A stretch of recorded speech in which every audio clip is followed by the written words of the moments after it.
So tell me a little bit more specifically about how often you guys meet, how often are you guys practicing, what different strengths are you working on so that you can get in the cage and have a fight? Yeah, sure.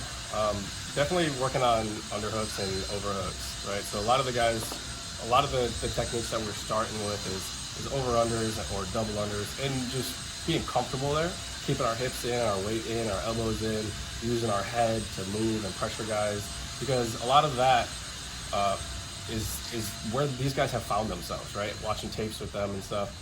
A lot of cage work, like being able to take down from the cage, especially in the upright position, and not panicking if you get your back put up against the cage, and knowing what to do from there and things like that. I love that you brought that up because, again, I'm just a wrestling moron. There's no step out.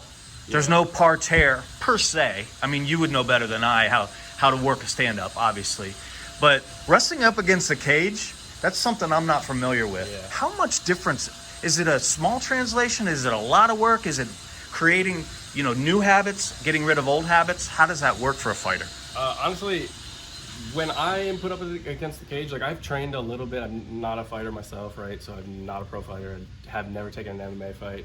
But when I do know Greco, right? So when I'm in there and I'm working, it feels comfortable to me, right? Like I'm okay on the cage, I'm okay pushing somebody in the cage. So I'm able to teach from there because I'm comfortable, and it's not very different.